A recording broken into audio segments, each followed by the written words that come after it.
Иште десе сіздер толық эле кетип калып атпайсыңар. Мына көрдүңөр, 4 саат. Ограниченное количество. В субботу, воскресенье не работаете. А у нас как происходит? Мы работаем ночью. Здорово бывает случай. Официант вот где-то 10-11 класс. Балдарды эмгекке тартуу мыйзам чегинде гана болушу шарт. Учурда өспүрүмдөр жаш курагы жетпей эле ар кандай жумуштарга тартылып жатат. Бирок алардын эмгек укуктарын ким коргойт? Мыйзамда алардын укуктары кандай корголгон? Бул боюнча бүгүн 12 мартта Жалал Абад шаарында жогорку класстын окуучуларына ачык сабак тренинг өткөрүлдү. Анда эмгек келишими, иш убактысынын режими, эмгек акы жана өспүрүмдөр үчүн кепилдиктер тууралуу маалыматтар жеткирилди. Мурун деген профсоюз эмне десе баарыбызга тең ойго путевка келчү.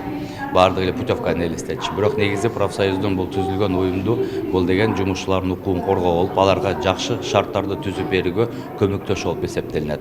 Ошонун алкагында биз деген азыр деген көп иштер чаралар жүргүзүп атабыз. Технический менен правовой инспекторлордун жумушун өркүндөтүп атабыз, өстүрүп.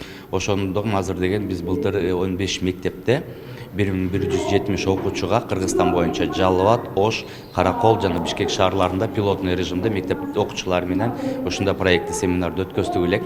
Ошо эрекинин жыйынтыгы болуп, быйылкы жылда ар бир мектепте Кудай буйрса ушундай лекцияларды баштайлы дедик. Бул биринчи максат эмне? Бул деген бүгүнкү окуучуларыбыз эртең студент, бүрсүгүн жумушчу болот. Ошолорго бул деген эмгек жаатындагы кеңири маалыматтарды берүү болуп эсептелинет. Трудовой договорда эмгек келишимде эң биринчи иштөө убактысы. Жолугушууда өзгөчө көңүл өспүрүмдөрдүн ишке орношуудагы укуктарына жана эмгек укуктарын коргоо механизмдерине бурулду. Өспүрүмдөр 14 жаштан эмгек келишимин түзүп иштөөгө укуктуу, бирок ата-энесинин же асырап алуучуларынын жазуу жүзүндөгү макулдугу менен гана. Эмгек келишими түзүлүп жатканда жашы жетеликтер менен биргеликте макулдук берген ата-энеси же асырап алуучусу кол коет. Окуу менен ишти айкалыштырган окуучулар жаш курагына ылайык 2 сааттан 4 саатка чейинки аралыкта иштесе болот. Балдарды таптакыр силер иштебейсиңер, жумушка барганга укугуңар жок деп биз айта албайбыз. Бирок ар бир баланын ата-энесинин да жоопкерчилиги бар да, ушул баласын кайсы жаштан баштап жумушка жиберүүгө уруксаты бар, буга кандай мыйзам жолдору бар. Анан баласын жумушка жиберип атканда же бала жумушка барам деп иштейм деп атканда кандай өзүнүн кандай десем есть правила безопасности деп коет, кандай өзү сакташ керек. Особенно кыздарга да көп көңүл буруш керек да, анткени кечки түнкү мал балдарды иштеткүүгө таптакыр уруксаты жок. Кандай десем, майрам күндөрү балдар иштебеш керек. 14 жаштан иштегиси келсе, бул не опасный мындай жеңил жумуштар, анан оор жумуштарга балдарды киргизбөө керек. Бизге профсоюз жөнүндө маалымат берилди. Мен мындан мурун иштеген болчумун жана укуктарымды дагы да жакшы билип алдым. Ооба иштеп көргөн элем. Мен англис тили боюнча мугалим болуп иштейм Калпак академиянда. Ол жерде мен трудовой договор кылган эмес элем, бирок волонтерский договорду кылган элем. Ошол үчүн иштеп көргөм, опытым бар. Азыр деле иштеп баратам ошол мекенде. Эми балдардын эмгекке тартылуусундагы коопсуздук маселеси. Жалал Абадта 3-класстан баштап эмгекке тартылган учурлар бар.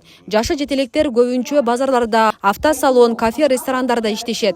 Мунун жыйынтыгында балдар сабакка келбей, билимге болгон кызыгуусу жоголуп жатат.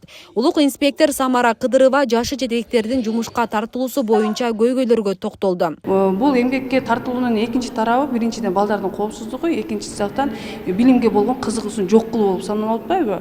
Мен ушул жерде айтат элем, экинчи тарабындагы ойлош керек. Ата-энеге болгон жанагы кайдыгерлик менен эле карап койбостон, алардын мыйзам боюнча коопсуздугун кароодо күчөтүш керек да, жоопкерчиликти.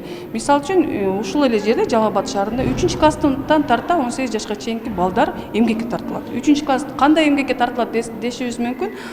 Биздин соода базарыбыз бар, ал машина базар. Машина базарда кичинекей эле продается деген кагазды ар бир машинанын ээсине келип берип турушат да. Ал бир штугу 50 сомдон. Бала акчага кызыгып атпайбы? Жаш эле туруп билимге эмес. Акчанын артынан бул саат керек болсо 6 сааттан дагы 10 саатка чейин ошол базардын ичинде жүргөн фактылар аныкталып калат да, эртеси күнү окууга келбей коет.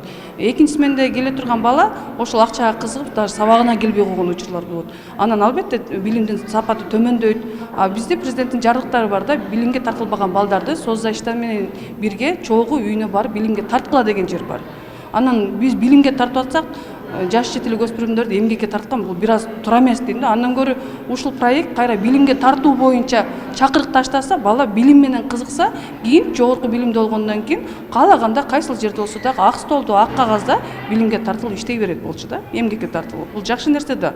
Анан жаш эле туруп балдардын физикалык жагынан, руханий жагынан, психологиялык жагынан доо кетирип эмгекке тарткан мен түздөн түз каршымын. Бегине кетсек, бул иш-чара Кыргызстан кесиптик бирликтер федерациясы, Кыргыз Республикасынын президентинин администрациясынын балдар укугу боюнча ыйгарым укуктуу өкүлүнүн катчылыгы менен биргеликте уюштурулду. Мындай тренингтер өлкөнүн бардык мектептеринде өткөрүлөт. Ребята, у всех есть интернет. Асель Сыдыкова, Замирбек Тойчубаев, Регион телеканалы. Призы будут, хорошо?